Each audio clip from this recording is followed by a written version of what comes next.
Afinal de contas, o quão cruel é o mundo, é o universo de Jujutsu Kaisen? Um universo no qual uma guerra é travada nos bastidores. Uma guerra que, do lado de nós, seres humanos comuns, que não entendemos o que está acontecendo porque para nós é invisível e é imperceptível. E nós somos os grandes catalisadores e geradores dessa guerra. Para nos proteger, existem guardiões, chamados de feiticeiros Jujutsu, que combatem as maldições que criamos, e que criamos em maior volume depois de 1989, ano de nascimento de Satoru Gojo. E tal desequilíbrio se dá ao fato de que, dentro do clã Gojo, em séculos, não nascia um único indivíduo que havia duas habilidades muito especiais e raras dentro do clã Gojo, uma mais rara que a outra, que seria o Rikugan, ou os Seis Olhos, juntamente da técnica inata do Ilimitado, ou Mukagen, que seria o Infinito. E Satoru Gojo nasce com as duas, uma para o seu refinamento e uma que seria a técnica inata, poderosa, devastadora, uma das maiores, se não a maior, dentro do mundo de Jujutsu Kaisen, no sentido de defesa e também de ataque. Por conta do nascimento deste ser, o mundo ficou desequilibrado. Mestres de maldições começaram a fugir, simplesmente pela existência dessa criança. E as maldições começaram a nascer de forma muito mais numerosa e também com graus e níveis muito mais elevados do que antes. O que me faz questionar a Era de Ouro, que é considerada a Era Heian. A Era de Ouro Jujutsu, dita por Kenjaku, de que iria retornar com seus planos. Uma era na qual Ryomen Sukuna, o rei das maldições, nasceu. E me faz pensar o seguinte: o quão perigoso, o quão desolador é este mundo? Fica muito claro no início da obra de que sim, esse mundo é desolador e de que não devemos esperar muita coisa. Estamos vivendo uma guerra nos bastidores, uma guerra que a população comum, a massa, não tem conhecimento. Uma guerra que os feiticeiros não têm tempo para lamentar o perecer de um companheiro Jujutsu em campo de batalha. Sequer um funeral, tampouco lágrimas, pois a guerra continua. Ela não para. As pessoas comuns, sendo elas boas ou más, justas, injustas, de todas as cores, formas e tamanhos, não têm ideia de que elas são as grandes responsáveis por essa guerra dos bastidores. Bastidores estes que, se não estivessem bem guarnecidos pela força das escolas Jujutsu, das barreiras de Tengen, sequer haveria vida cotidiana. A vida humana no Japão acabaria sem que sequer as pessoas percebessem que elas próprias seriam as causadoras do mal que as destruiriam. Então teríamos um evento aqui muito estranho, muito inverossímil de se acreditar, da própria humanidade implodindo de dentro para fora por conta do mal que elas próprias criam com seus pensamentos e atitudes que geram ainda mais pensamentos negativos. Então Jujutsu Kaisen, por esse prisma, por esse ângulo, é muito complexo.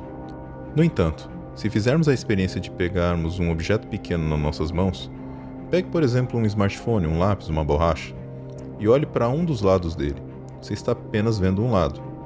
Ele não é a totalidade do objeto, mas você pode virá-lo de um lado, do outro, de cabeça para baixo, não importa. Quantos lados tem esse objeto? Vários. E daí você vai ter a noção da totalidade, mas a totalidade não é capaz de se apresentar de uma vez para você. Você sequer entenderia isso.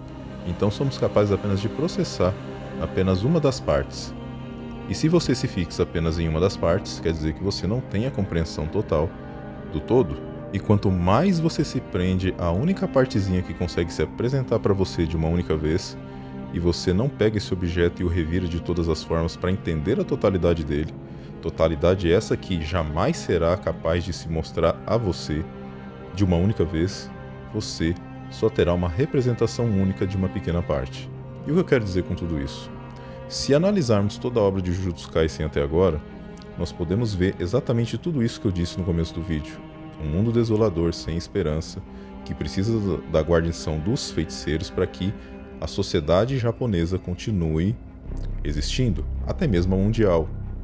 Só não englobo sendo mundial porque existem as barreiras de Teng, ou pelo menos existiam. Mas agora na reta final o que nós vemos? 2 capítulos para acabar o mangá e nós vemos justamente o oposto.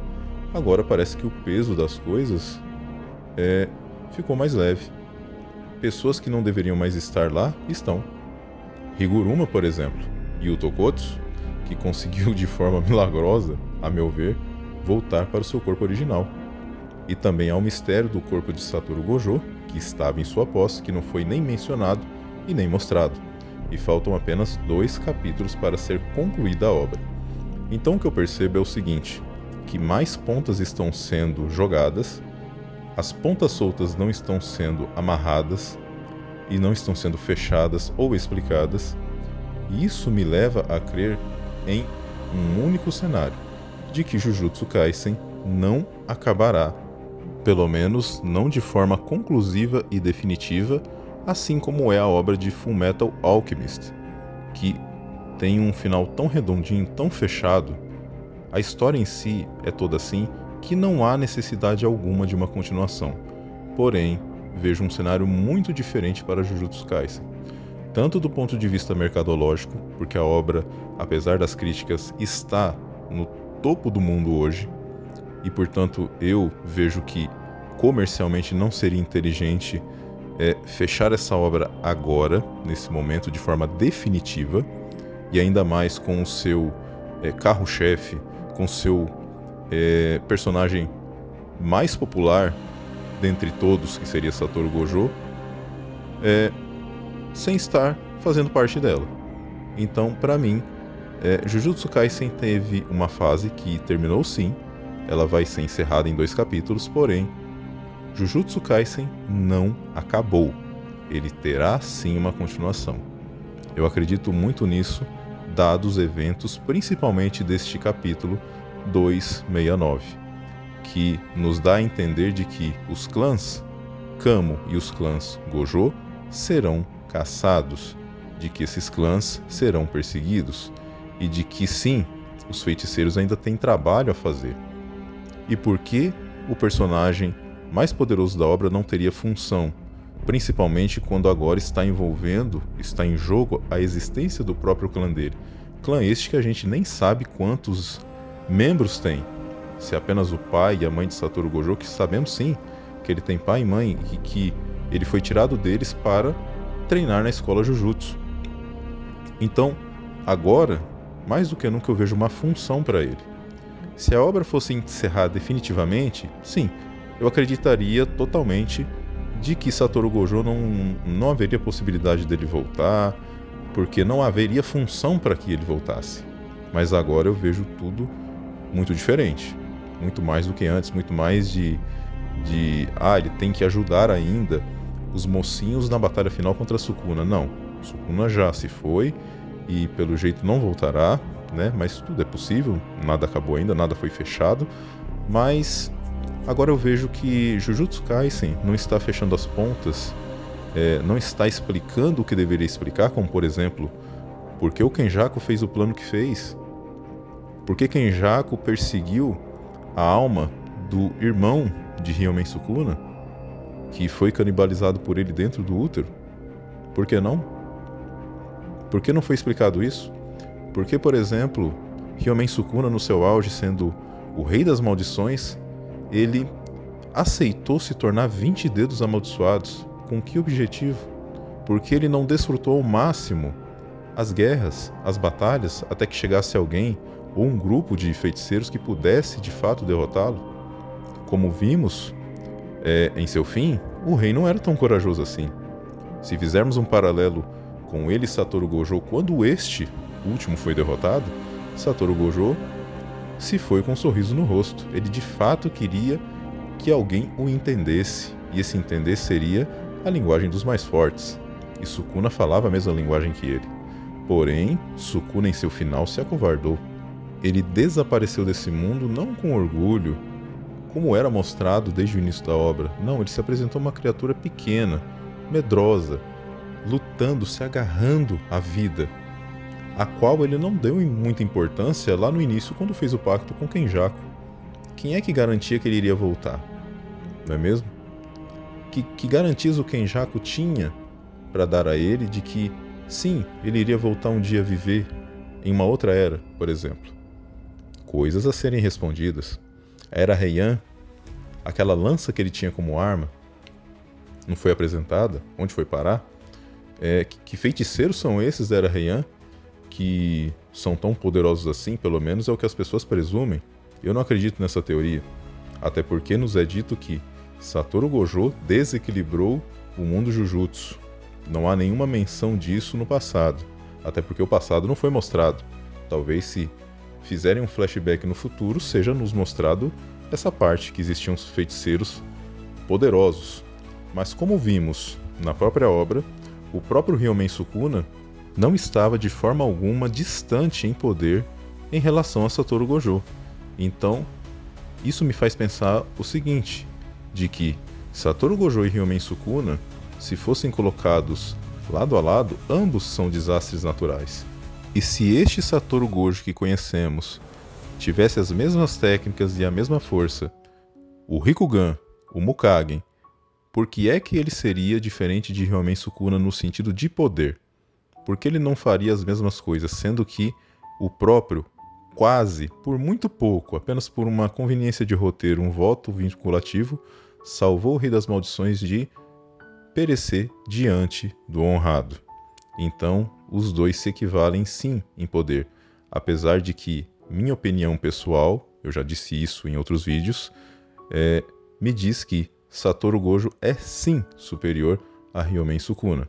Ryomen Sukuna não tinha meios para vencê-lo em seu corpo original, como muitos dizem. Ele se utilizou de muitos artifícios externos a ele, que não são inatos dele, para vencer essa batalha, como por exemplo, o próprio corpo de Megumi Fushiguro para receber os acertos garantidos do vazio imensurável, o leme do Mahoraga para se adaptar à expansão de domínio do vazio imensurável e também a técnica das 10 sombras, que tinha o Mahoraga que se adaptava a toda e qualquer técnica, só bastava tempo. Então, na minha concepção, Sukuna, aquele terror, aquele cataclisma da Era Heian, não teria condições de eliminar Satoru Gojo, que se mostrou ser superior em ataque físico, em poder de destruição e principalmente defesa absoluta. O corpo com 4 braços, 4 olhos, 2 bocas não seria capaz de vencer Satoru Gojo. Esta é a minha opinião. E com tudo isso concluo que pode parecer até que não tem nada a ver eu dizer sobre Satoru Gojo ser superior e tudo mais, é fanboy, não sei o que. Não é nada disso. Apenas estou querendo deixar bem claro o seguinte, que Ryomen Sukuna não foi o inimigo mais poderoso ainda em Jujutsu Kaisen. Jujutsu Kaisen continuará e Satoru Gojo terá sim função. Satoru Gojo teve que ser selado para a obra ser desenvolvida? Sim, concordo, teve sim. Ele teve que ser morto por Ryomen Sukuna para que os outros pudessem também protagonizar, ter uma chance contra o rei? Concordo. Mas ele será trazido de volta porque aparecerão desafios novos, nos quais ele terá sim função. Satoru Gojo não voltou até agora porque ele ainda não tem função. E se ele é comprovadamente o personagem mais popular de toda a obra desde o início, e via votos também, conferimos isso agora em relação a Ryomen Sukuna, coitado do Sukuna, passou muita vergonha, ninguém liga pra ele, e eu acho que isso se deve não à questão do poder, ao design do personagem, à personalidade dele, não, nada disso. É que Ryomen Sukuna não teve aquilo que dá sentido a ele estar na Era Moderna, que é justamente a Era Heian, que é justamente o plano do Kenjaku. Se isso fosse aprofundado, nós teríamos sim muito mais empatia por ele, ele seria muito mais interessante. Ele não precisa ter um passado de sofrimento, aquela coisa que é comum hoje em dia. Não se fazem mais vilões como Freeza de Dragon Ball, por exemplo, que é simplesmente mal porque sim.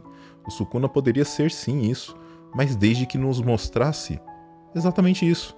Por que ele é e e como ele fazia as coisas na época dele, na época que ele era o rei das maldições, né?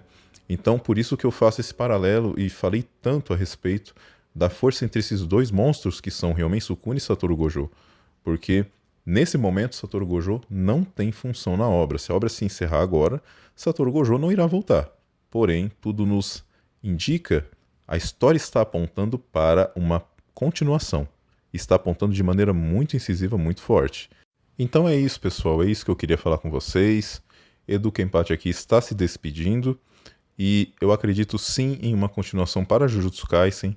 É por isso que as coisas estão sendo fechadas, entre aspas, né? Porque nada está sendo fechado, muito pelo contrário. Está nos lançando ainda para mais aventuras. Então por isso tudo está acontecendo dessa forma, porque eles têm sim planos para uma continuação de Jujutsu Kaisen.